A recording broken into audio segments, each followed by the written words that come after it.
Maison des esclaves, le musée Senghor et une distinction de pèlerine et ambassadeur de Gorée. La présidente de l'île Maurice a eu une journée bien remplie hier à l'occasion de son séjour au Sénégal. À la tête d'une importante délégation, Amina Gorib Fakim a eu sa part d'histoire sur l'île Mémoire. Luis Bitsa.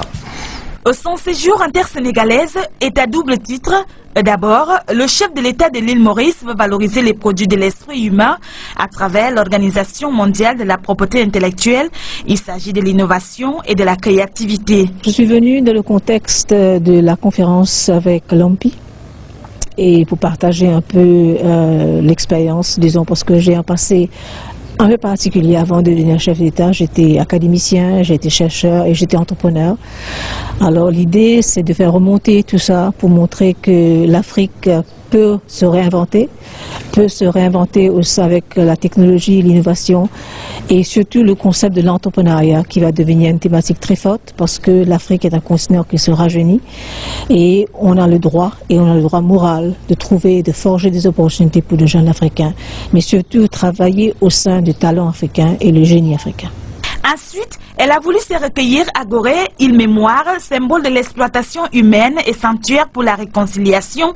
À Gorée, elle a été accueillie par le maire Augustin Senghor, visite du site, témoignages et découvertes, avant de recevoir la distinction de pèlerine de Gorée, ambassadrice de l'île. C'était très touchant et je voulais absolument venir à Gorée parce que pour moi c'est un endroit mythique, c'est un endroit qui recèle de l'histoire d'humanité. C'est un endroit où, qu'est-ce que je suis tellement émotionnée que j'arrive pas à trouver les mots. Et après la visite que nous a fait monsieur le curateur, ça confirme peut-être un peu cruellement et brutalement que l'homme est le pire loup de l'homme.